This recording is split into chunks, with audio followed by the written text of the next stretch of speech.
Sí, él fue un buen representante de ustedes cuando estuvo en el instituto, hace ya, no sé, 5 años, 6 años ya.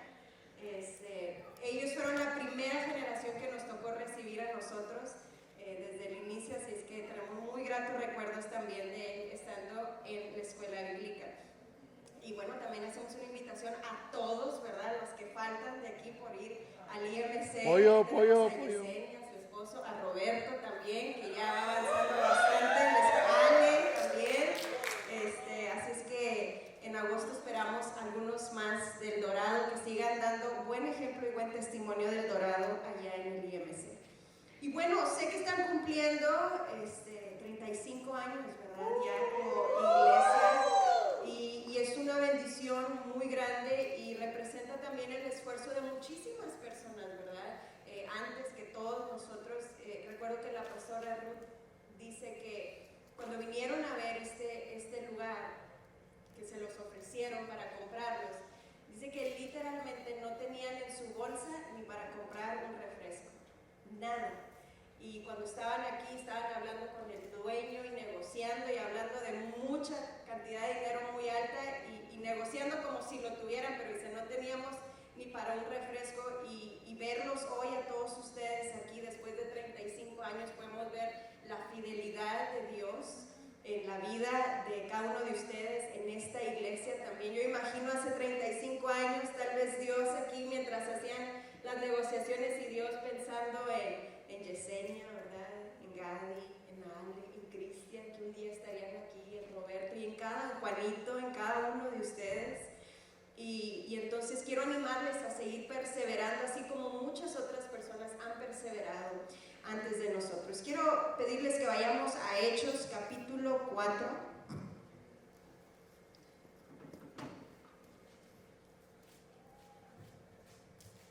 Versículo 1. Y bueno, vamos a hablar acerca, están aquí los apóstoles, ¿verdad? Antes de eso, en Hechos capítulo 1, a partir del versículo 6, vemos cómo Jesús se está despidiendo, ¿no?, de sus discípulos. Y pues imagínense, acaba de resucitar, ¿no? Y entonces los discípulos súper contentos por eso y anunciándolo a todo el mundo. Y después Jesús les está anunciando que Él se tendría que ir. Y no vayan ahí, espérenme ahí en Hechos 4, pero en Hechos 1:6 dice, entonces los que se habían reunido le preguntaron diciendo, Señor, ¿restaurarás el reino de Israel en este tiempo? Y Él les dijo, no os toca a vosotros saber los tiempos ni las sazones que el Padre puso en su sola potestad. Y después les dice, pero recibiréis poder cuando haya venido sobre vosotros el Espíritu Santo y me seréis testigos en Jerusalén, en Judea, en Samaria y hasta lo último de la tierra. Y habiendo dicho estas cosas, viéndolos ellos, fue alzado y le recibió una nube que le ocultó de sus ojos. Entonces, Jesús ascendió, ¿verdad? Y se fue, pero les dijo a ellos que recibirían poder y que vendría el Espíritu Santo, y les dejó la tarea y la encomienda que iban a ir, que iban a ser testigos en Jerusalén, en Judea, en Samaria y hasta lo último de la tierra. Entonces, después de esto, los discípulos, pero de veras andan trabajando por todos lados, yendo a todos lados, y van y oran por una persona y un endemoniado y un enfermo, y entonces están trabaje y trabaje con mucho ánimo, con mucho entusiasmo los discípulos después de que Jesús asciende. Pero nos encontramos en el versículo 4 a dos hombres, así es que quiero pedirles que vayan leyéndolo ahí conmigo. ¿Sí traen sus Biblias, verdad? Sí, si no aquí también se las van a poner, pero traigan su Biblia y su libreta. Versículo 1 dice, hablando ellos al pueblo, vinieron sobre ellos los sacerdotes con el jefe de la guardia del templo y los saduceos. Versículo 2, resentidos de que enseñasen al pueblo y anunciasen en Jesús la resurrección de entre los muertos. Algunas otras versiones, en lugar de decir resentidos, dicen disgustados. Estaban enojados. No les parecía lo que estaban haciendo los discípulos y lo que estaban enseñando. Versículo 3 dice, y les echaron mano y los pusieron, ¿dónde dice ahí? Hasta el día siguiente, porque ya era tarde. Entonces dice ahí que los sacerdotes, ¿verdad?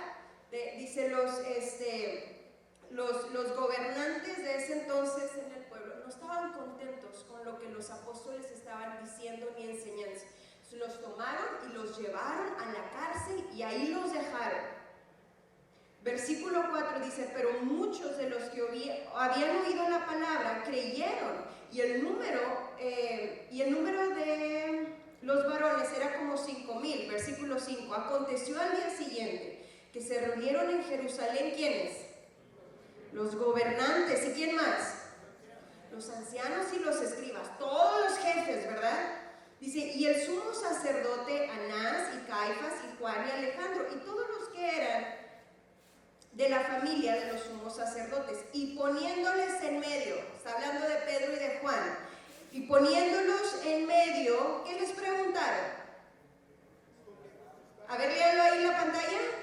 ¿Con qué potestad o en qué nombre habéis hecho vosotros esto? ¿Con qué potestad o en qué nombre habéis hecho esto? Imagínense tener a todos los jefes de jefes ahí del lugar, y ellos están en medio y le están diciendo, ¿con qué potestad? ¿Con qué autoridad?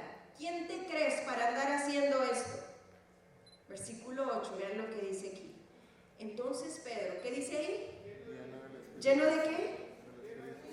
Les dijo, gobernantes del pueblo y ancianos de Israel, puesto que hoy se nos interroga acerca del beneficio ha hecho a un hombre, de qué manera éste haya sido sanado, sea notorio a todos vosotros y a todo el pueblo de Israel, que en el nombre de ¿quién? De Jesucristo de Nazaret, y a quien vosotros crucificasteis, a quien Dios resucitó de los muertos, por él, este hombre está en vuestra presencia, ¿cómo dice ahí? Está sano. Y después avientan todo un increíble sermón. Pero está diciendo que Pedro empezó a hablar, pero ¿qué cualidad tenía Pedro? Era un hombre lleno del Espíritu Santo. Miren, cada uno de nosotros hemos sido creados por Dios para una asignación y un propósito muy en específico, muy peculiar hacia cada uno de nosotros. Todos hemos sido creados con un propósito. El día de hoy, tú sigues teniendo un propósito en esta tierra y a lo mejor te has preguntado, ¿y cuál es el mío? ¿Y para qué estoy yo aquí? ¿Y yo cómo pudiera servir a Dios? Estos hombres que fueron elegidos por Dios no tenían nada en particular. La Biblia dice que eran hombres del vulgo, ¿verdad? No tenían nada en especial, pero Dios decidió elegirlos a ellos y usarlos a ellos. Jesús pasó mucho tiempo con los discípulos enseñándoles, lo acompañaban, los alimentaba, una y otra vez les enseñaba. Entonces ellos aprendieron de Jesús al ver cómo Jesús imponía sus manos, oraba por los enfermos y era sanado. Ellos vieron con sus propios ojos cómo Jesús oraba por un endemoniado y este era sanado. Aprendieron del Maestro. Jesús los eligió con un propósito, pero ahora Él ya no está presente, pero les dejó una tarea que hacer. Y así como Jesús les dejó una tarea que hacer a los apóstoles, Él también nos ha dejado una tarea muy en particular a cada uno de nosotros. Dile al que está a un lado tuyo, tienes tarea. Tienes tarea. Pero este hombre, Pedro y Juan, eran hombres que estaban llenos del Espíritu Santo. ¿Qué significa estar lleno del Espíritu Santo? Bueno, quiere decir que fueron hombres rescatados por Jesús. Dijimos que eran hombres comunes. Estos hombres tuvieron conversiones drásticas en su vida. De ir en una dirección, cambiaron en dirección por completo. Algo glorioso que les pasó a ellos es que encontraron el tesoro de mayor valor. De manera que lo que ellos antes hacían o lo que era su prioridad antes, pues empezó a dejar de valer tanto para ellos porque encontraron un tesoro que llenaba y satisfacía sus vidas. Eran hombres consagrados a Dios y Dios depositó en ellos la llenura del Espíritu Santo. nos capacita para hacer lo que Dios nos ha encomendado hacer, pero también te va a incomodar con las cosas que estás haciendo que tú no deberías estar haciendo. Yo te pregunto, ¿qué te está pidiendo Dios a ti dejar de hacer hoy? ¿Qué es algo que tú sabes, que tienes en tu mente y que tienes en tu corazón, que Dios te ha estado haciendo saber de muchas maneras? Tú no deberías estar haciendo esto. ¿Qué es algo que Dios te ha pedido que tú deberías dejar de ver? Tú sabes las cosas que deberías dejar de ver. ¿Cuáles son las cosas que Dios te ha estado pidiendo que tú dejes de escuchar? ¿Tú qué música escuchas? ¿Es música que verdaderamente glorifica a Dios? ¿Tú qué conversaciones escuchas? ¿De qué conversaciones participas? ¿Son conversaciones que verdaderamente edifican a tu compañero o son conversaciones en doble sentido? ¿Es chisme? ¿Es crítica de alguien más? ¿Qué es lo que tú estás hablando que tú sabes que tú no deberías estar hablando? Uno de los problemas más grandes con los que los jóvenes y los adolescentes lidian el día de hoy es con lo que ven en su teléfono y en su computadora. Hay un enemigo que nos quiere destruir la vida y esa es la pornografía. Y hace muchos años se creía que la pornografía solamente era de consumo para los hombres. Y las estadísticas de hoy nos dicen que eso ya no es así. Es prácticamente un 50-50. Las personas que consumen pornografía, mujeres y hombres. Y miren, esta es una lucha que tal vez algunos tienen. Y si tú tienes esta lucha, tú necesitas pedir ayuda. Tú necesitas huir de esto. Tal vez has intentado hacerlo muchas veces, si quieres. El problema es que no puedes. Pero tú tienes que tomar decisiones drásticas. ¿Cuál es el problema? ¿La computadora? Deshazte de la computadora. ¿Cuál es el problema? ¿Tu teléfono? Deshazte de tu teléfono. Antes la pornografía no era tan fácil el acceso. Era a través de revistas y tenías que ir a un lugar a comprarlas, pero tenías que ser mayor de edad y aparte tener dinero para poder adquirirlas. Entonces, si acaso alguien adquiría alguna es porque alguien mayor de edad se la dio. Pero hoy la pornografía está al alcance de tu teléfono. De un clic cualquiera lo puede hacer. En muchas ocasiones ni siquiera tienes que pagar, es gratuita. Algunas veces ni tienes que entrar a buscarla, sino que se te presenta en tu teléfono. Ahí está. Ahí está. Y tú tienes que huir de esas tentaciones. Hay veces que queremos servir a Dios. Sí, yo sí quiero, así como Pedro y como Juan, quiero hablar. Pero se te viene a la mente este pensamiento: qué hipocresía tan grande, ¿verdad? Tú quieres andar orando por los enfermos, quieres andar enseñando, pero acuérdate lo que viste ayer. Acuérdate lo que acabas de ver en tu computadora. Y hay veces que quieres servir a Dios, pero te sientes un hipócrita. Porque en lo oculto haces cosas que nadie ve. Haces cosas que nadie sabe.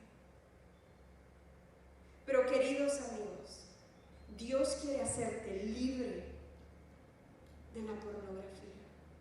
Si tú estás batallando, si tú te sientes tentado en esta área, pide ayuda, porque solo no vas a poder. Pide ayuda. El primer paso es reconocerlo y el segundo es brincar la vergüenza que esto ocasiona de reconocer: yo batallo con esto. Pero si tú no lo reconoces ahorita, en algún momento eso va a salir y conforme va avanzando vas escalando más y más y más y más y más. Y creo que que la mayoría de los que están aquí son solteros. Entonces, si este es un área con la que tú estás luchando, este es un tema que tú tienes que resolver ahorita que eres soltero. Si tú no quieres que nadie sepa y porque la vergüenza y porque no, si puedo, tú vas a arrastrar esta tentación tuya hasta el matrimonio. Y cuando estés en el matrimonio, tú vas a dañar a tu esposa, a tus hijos, porque fue algo no resuelto en la soltería. Y la pornografía va escalando hasta que llega un momento donde tú no tienes control sobre ella, sino que te controla. Tu mente ya no puedes pensar puramente. Todo lo ves de manera morbosa. Pero Dios quiere hacernos libres de esto. Pero muchachos, una vez más, muchachas, si alguien de aquí lucha con la pornografía, rinde tu vida al Señor y reconoce que necesitas ayuda. Ve con tus pastores y pide ayuda, porque solo no vas a poder. Tú tienes que ser muy inteligente. Cuando estamos hablando de este tema, tienes que aprender a rendir cuentas. ¿A quién le vas a rendir cuentas? Tienes que sacar la computadora de tu cuarto. Tienes que sacar la televisión de tu cuarto. No puedes usar tu teléfono en un lugar donde nadie te está viendo, porque tú mismo tienes que aprender a poner barreras y límites en tu vida. Necesitas la llenura del Espíritu Santo que te ayude a obedecer y a huir de las tentaciones de este mundo. Si tú estás lidiando con esto, además de pedir ayuda, tú necesitas ayunar mucho. Porque cuando ayunamos no es para doblarle la mano a Dios para que Él nos dé lo que queremos. Ayunar es decirle a tu carne que no te controla, que ella no dirige tu vida.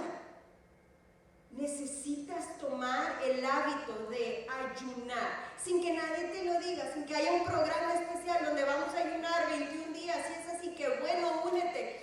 Pero no esperes a que haya un programa y un tiempo para ayunar. Tú necesitas tomar tus hábitos, le llaman los hábitos, las disciplinas espirituales. Ponte una disciplina, dile a tu carne que no te va a gobernar. Dile a tu carne que ella no va a dirigir tu vida. Ayuna, somete tu carne. Y lo otro que tienes que hacer si tú estás luchando con la pornografía, tienes que memorizar la palabra. De manera que cada vez que venga un pensamiento o una imagen a tu mente, recita la palabra de Dios. La que tú ya tienes guardada en tu mente y en tu corazón. Qué bueno que aquí les están animando a memorizar porciones de la Biblia. Hazlo, una disciplina espiritual en tu vida. Cada vez que se te venga un pensamiento, una imagen, recita la palabra que ya tienes guardada en tu corazón. Todos tenemos luchas, muchachos. Todos. Yo también tuve la edad que ustedes tenían hace muchos años. Y me acuerdo lo difícil que es ir en contra de la corriente en un mundo oscuro, donde todos ven tan normal. ¿Y por qué no? ¿Qué tiene de malo? ¿Qué tiene de malo? Dicen que antes la edad promedio de un niño que veía pornografía eran los 9 años. Hoy la edad promedio que un niño ve una imagen pornográfica es a los 5 años de edad. ¿Tú te imaginas el impacto de una imagen así en la mente de un niño de 5 años? Recordemos que Satanás vino para robar, para matar y para destruir. Tú tienes que recordar que tú eres un hijo de Dios y que en tus fuerzas no lo has podido hacer, pero te rindes y reconoces que necesitas la ayuda del Espíritu Santo para guiar esta área de tu vida y rindes todo a Él. Esta predicación yo la he nombrado todo o nada.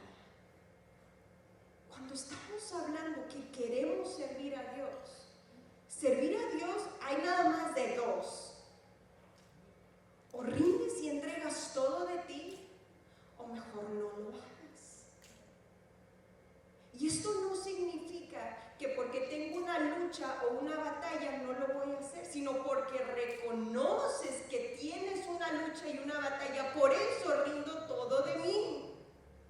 Pablo en muchas ocasiones decía: lo que no quiero hacer, termino haciéndolo. Pero reconocemos que necesitamos la ayuda de Dios. Yo creo que todos aquí anhelamos la llenura del Espíritu Santo. Así como Pedro y como Juan están ante el concilio, o sea, está grave la cosa. Están encarcelados porque oraron por un enfermo en el nombre de Jesús y ahora los están cuestionando. ¿Y por qué lo están haciendo? ¿Quién se creen para hacerlo? Y entonces escuchen la cátedra que dan estos hombres. Versículo 11. Dice: este Jesús es la piedra reprobada por todos nosotros, los edificadores, la cual ha venido a ser la cabeza, ha venido a ser cabeza del ángulo, y en ningún otro hay salvación, porque no hay otro nombre bajo el cielo dado a los hombres en que podamos ser salvos.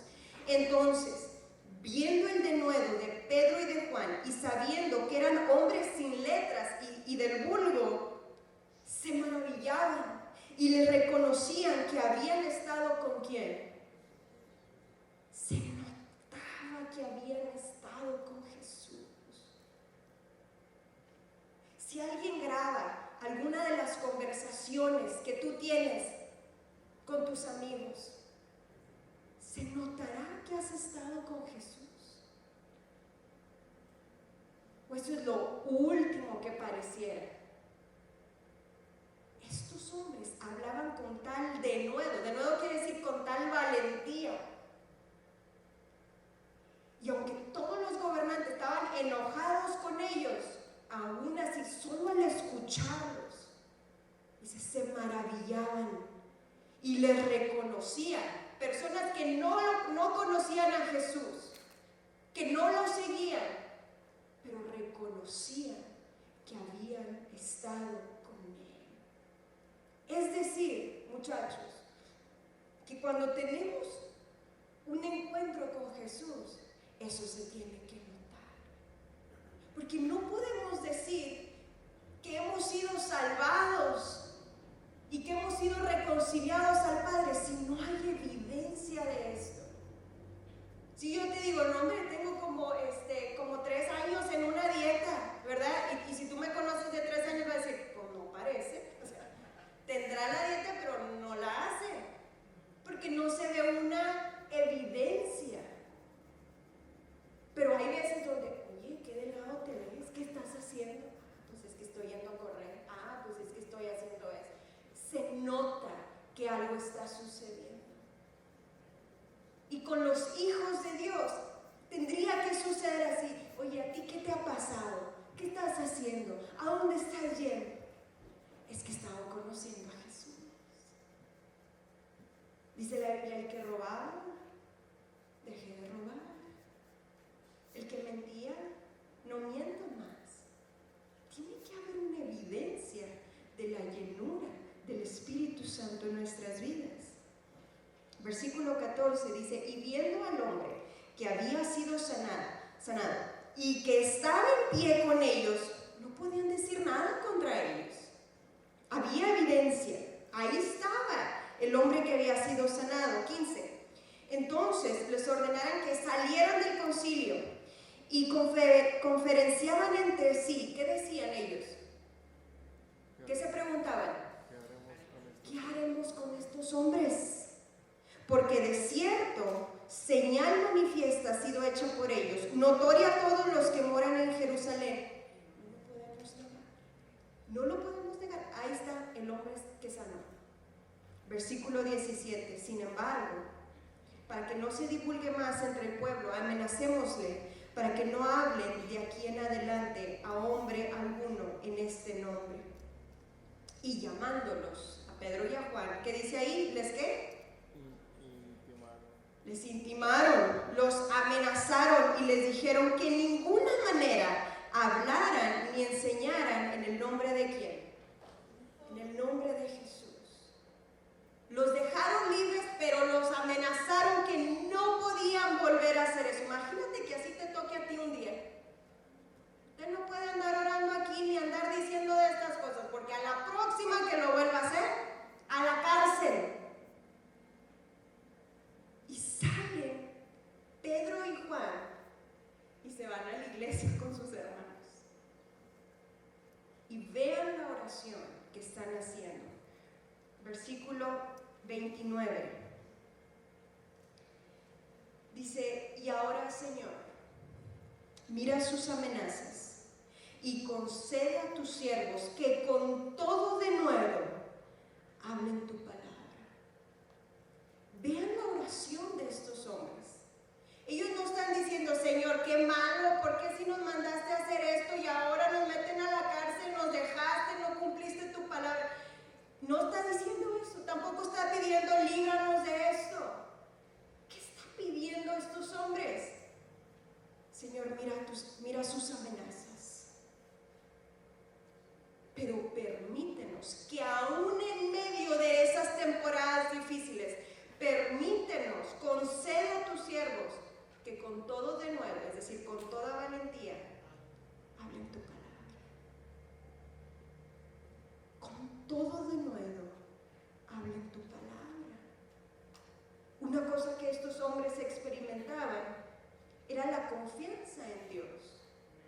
Él los llamó y sabían que su vida estaba en las manos del Señor. El versículo 31 dice: y cuando hubieron orado, el lugar en el que estaban congregados tembló, y todos fueron llenos del Espíritu Santo y hablaban con denuedo la palabra de Dios. Es decir, que la forma en cómo tú respondes a las diferentes circunstancias, eso inspira a otros a poder seguir adelante en el camino que el Señor les había encomendado. Pedro y Juan sabían que con Jesús es todo o nada. El siguiente capítulo nos habla de Ananías y de Zafira. Fíjense lo que dice el versículo 1. Dice, bueno, después de que oraron esto, dice que todos vendían sus propiedades y repartían a todos los de la iglesia, ¿verdad?, lo que les hacía falta, y nadie tenía falta de nada, porque todos se convidaban de sí. Entonces, en el versículo 5 aparece Ananías y Zafira, y dice: pero cierto hombre llamado Ananías, con Zafira su mujer, vendieron una heredad, y sustrajo del precio, sabiéndolo también su mujer, y trayendo solo una parte, la puso a los pies de los apóstoles. Vendieron una propiedad que tenían, y se acostumbraba que todo el dinero, todo lo que costaba esa propiedad, la ponían y la traían a la iglesia para sustentar las necesidades de todos. Pero ellos, creyéndose bien inteligentes, dijeron: bueno, vamos a dejar esta parte para nosotros y solo decimos que la vendimos en tanto. Entonces llevan esa cantidad. Versículo 3. Y dijo Pedro: Ananías, ¿por qué llenó Satanás tu corazón para que mintieras al Espíritu Santo y sustrajeses del precio de la heredad, reteniéndola? ¿No se te quedaba a ti? ¿Y vendida no estaba en tu poder? ¿Por qué pusiste esto en tu corazón? No has mentido a los hombres, sino a Dios. Al oír Ananías estas palabras, ¿qué dice ahí que pasó? ¿Qué significa que expiró? Que murió. Y vino un gran temor sobre todos los que oyeron. Dice: y levantándose los jóvenes, ¿qué hicieron? Lo envolvieron y lo sacaron y lo... Zafira. Y ella no sabía lo que le había pasado a su esposo. Entonces Pedro le dijo: dime, ¿vendiste en tanto la heredad? Y ella dijo: sí, en tanto. Y Pedro le dijo: ¿por qué conviniste en tentar al Espíritu del Señor? He aquí a la puerta los pies de los que han sepultado, ¿a quién dice ahí? A tu marido, y te sacarán a ti. Al instante ella cayó a los pies de él. ¿Y qué pasó? Y se murió. Veamos esta historia, muchachos. Dijimos que con Jesús es todo o nada, ¿verdad? A Dios no hay nada que le podamos ocultar. Con otras personas podemos tratar de poner nuestra mejor versión, pero Dios conoce todo de nosotros. Podemos ver en Zafira y en Ananías que con Dios no se juega. A Dios no le podemos mentir. Hay una gran diferencia cuando nosotros actuamos así. Si tú conoces a Dios como tu Padre, va a haber dentro de ti un deseo de querer agradar a tu Padre. Pero si tú no conoces a tu Padre, vas a creer que le puedes mentir, pero también le vas a tener miedo. Imagínate que tu papá, ¿verdad?, se va a un viaje lejos, ¿verdad? Se va de trabajo y tarda meses en venir. Aquel hijo que tenía una buena relación con su papá, que estaba cercano a él, anhela el día en que su papá regrese a la casa. Pero aquel hijo que no tenía una buena relación con su papá, que siempre se peleaba con él, que era distante, va a decir, no, que no venga. Y el día que se entere, ahí viene tu papá, ya viene. El que no conoce a su padre va a estar temblando y va a estar diciendo que no venga. Pero el que conoce a su padre va a decir sí, que ya regrese. Yo te pregunto a ti, ¿tú conoces a tu Padre Celestial? Porque mira, si tú lo conoces, tú puedes ir a Él libremente y decir, Señor, yo me equivoqué en esto. Papá, yo mentí en esto. Yo tomé esto que no era mío. Pero el que no conoce a Dios va a tratar de huir de su pecado. Va a tratar de huir de Dios escondiendo su pecado. Ananías y Zafira creyeron que podían engañar a Dios. Por eso con Dios o es todo o no es nada. Porque a Dios no lo podemos engañar. Él no es un juego. Es un Dios santo, grande, más grande que tú y que yo. Y a la misma vez ha decidido venir en un pesebre, en forma de un bebé, a padecer en esta tierra como tú y como yo, para entregarse en ofrenda y sacrificio a su Padre, en beneficio a su pueblo. Ese es el Dios a quien nosotros predicamos y servimos. Un Dios lleno de amor hacia su pueblo, pero es un Dios santo. Él es un Dios santo. Y cada uno de nosotros tiene el propósito de cumplir la asignación que Dios le encomendó para un tiempo como este. Hace 27 años conocí a un joven que cumplió su propósito en esta tierra, y yo creo que ni él sabía que ese era su propósito. Hace 27 años yo vivía en Ciudad Acuña, Coahuila, a 5 horas de aquí, y tenía 13 años en ese entonces, y de repente mi madre empezó a sentir como así una curiosidad de querer conocer una iglesia cristiana. Y entonces nosotros teníamos un vecino a 2 casas que sabíamos que iba a una iglesia. Entonces un día mi mamá le preguntó, oye, ¿y qué días son las reuniones en tu iglesia? Pues entre semana, el miércoles y el domingo también. ¿Le gustaría ir, señora Blanca? Fíjate que sí tengo mucha curiosidad de ir. Pues, ¿cómo ves si el miércoles paso por ustedes y vamos? Y entonces me acuerdo que ese miércoles fue mi madre, mi hermana, mi prima y yo. Y fuimos a un culto cristiano por primera vez. No sabíamos qué onda, cómo era, ni nada. Pero yo me acuerdo que mi mamá lloraba a Además se nos hizo bien aburrido porque acostumbrados a que la misa duraba 1 hora y acá ya tenemos como 3 horas y no íbamos para cuándo. Entonces nos salimos, mi hermana, mi prima y yo, ya estábamos en el estacionamiento esperando, nos asomábamos y mi mamá al fin del altar llore y llore. No entendíamos qué pasaba.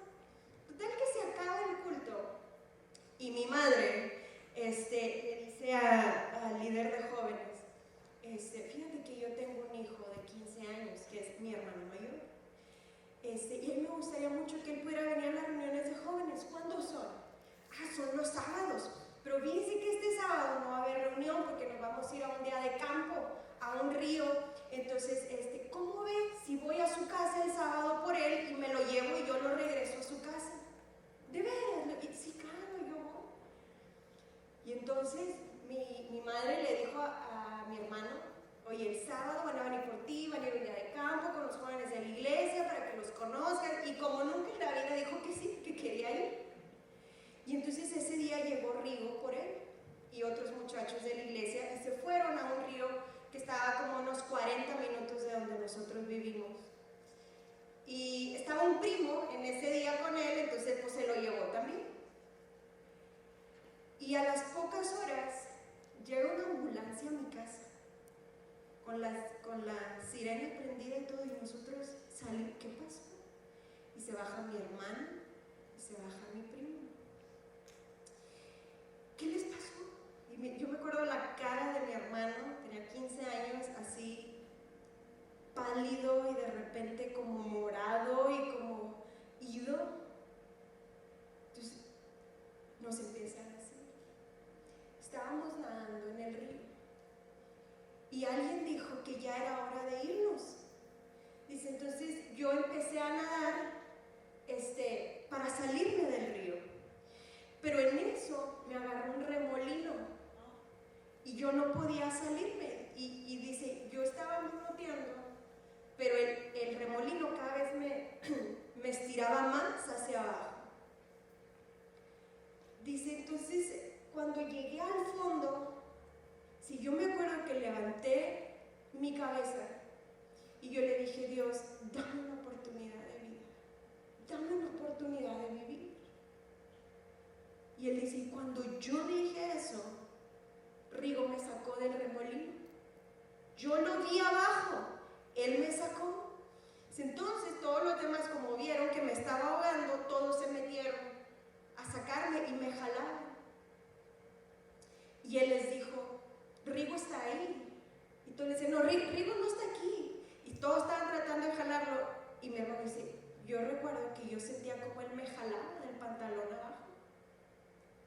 Entonces me sacaron a mí y empezaron a nadar buscando a Rigo y no lo encontraron. Y él dice, y no lo han encontrado. Entonces, uno de los líderes que iba con él dijeron, vamos a ir ahorita a casa de su mamá. Tal vez la corriente lo arrastró y como ya no nos ve a nadie, tal vez se fue a su casa. Y entonces van a la casa de su mamá, él vivía solo con su madre, y le dicen, hermana, ¿está Rigo aquí? Y la hermana les dice, no, anda con los jóvenes, todavía no regresa, ya no de tarde. No estaba ahí. Entonces, yo me acuerdo que esa noche enviaron muchos cuerpos de rescate buscándolo y no lo encontraron. Hasta la mañana siguiente lo encontraron muy lejos del río, muerto sobre una piedra.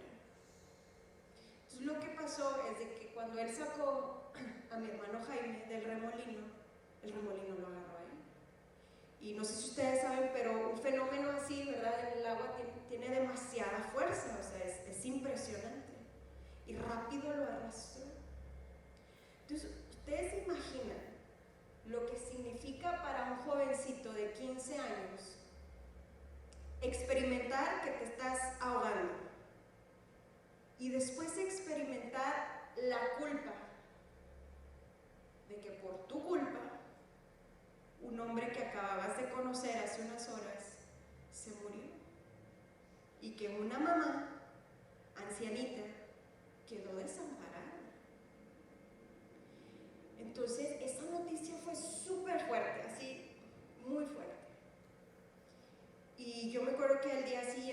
pastor fue a nuestra casa y nosotros creíamos que todos nos iban a odiar, ¿verdad? En la iglesia. Imagínate, se murió el líder de jóvenes.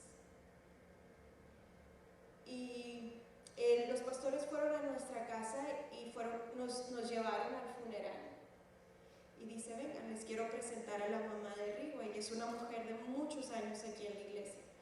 Y fuimos con ella, y era una mujer así, chaparrita, delgadita, canosa. Y yo me acuerdo que mi hermano es el primero que va con ella y le dice, señora, perdóneme, por mi culpa, su hijo está muerto.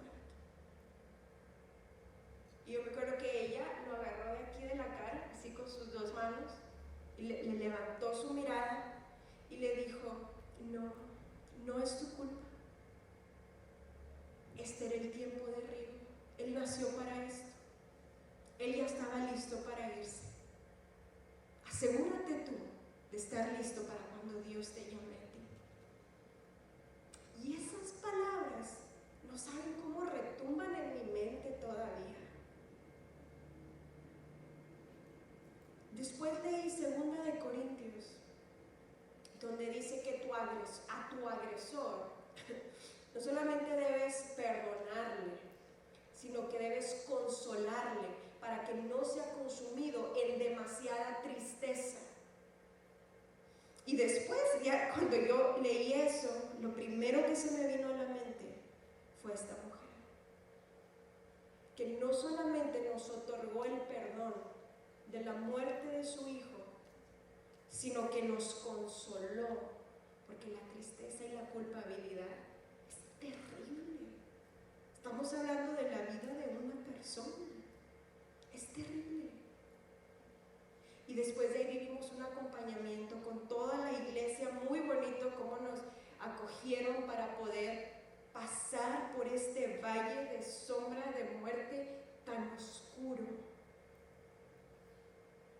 Y yo pienso hoy, cuando leo la historia de Pedro y de Juan, y veo cómo se enfrentaban, ¿verdad?, al concilio de esta manera, veo el denuedo con el que hablaban, cómo todos notaban que habían estado con Jesús y la llenura del Espíritu Santo, y pienso en Rigo. Y yo digo, Rigo era un hombre lleno del Espíritu Santo. Era un hombre que había estado con Jesús. Porque ¿quién arriesga su vida por salvar a otro? ¿Quién lo hace? Un hombre lleno del Espíritu Santo, que ha entendido su asignación en esta tierra. Después nos enteramos que Rigo era un hombre muy recto en su trabajo. Él trabajaba en una fábrica y a la siguiente semana le hicieron un homenaje y nos invitaron a nosotros y a mi hermano y a su madre, y fuimos y le entregaron a su madre un homenaje por un acto heroico que él había hecho en la sociedad. Yo no sé si Rigo pensó que así iba a terminar su vida cuando le pidieron, ¿podría ser el líder de jóvenes? Pero yo creo que cuando él aceptó y a lo largo de su vida que fue caminando entendió que con Cristo o es todo o es nada. O lo entregas todo o no entregas nada. Porque tibios no podemos estar. Cada vez estamos más cerca de la venida de Jesús. ¿Cuándo va a venir? No sabemos, pero sí estamos más cerca cada vez.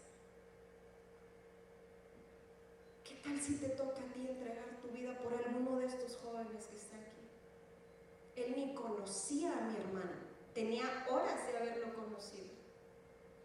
Yo digo, ¿cómo es que no pensó en que iba a arriesgar su vida por salvar a un jovencito de 15 años que tenía 2-3 horas de haberlo conocido? Pero esa era la asignación de Dios para su vida. Pedro y Juan habían entendido su asignación para esa temporada y con todo estaban haciendo lo que Dios les había encomendado hacer. Yo te pregunto a ti, ¿tú sabes lo que Dios espera de ti?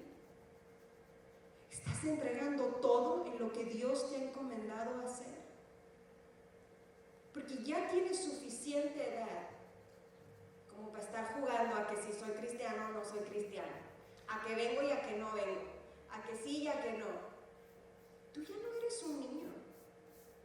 Tú ya entiendes que las decisiones que tú tomas afectan tu vida para bien o para mal. Entonces, o vas a dar el paso para decir, sí Señor, heme aquí, a donde tú quieras, o vas a seguir dejándote arrastrar por la corriente de este mundo, que parece placentera, pero tú sabes que es momentánea. ¿Qué decisión vas a tomar en tu vida?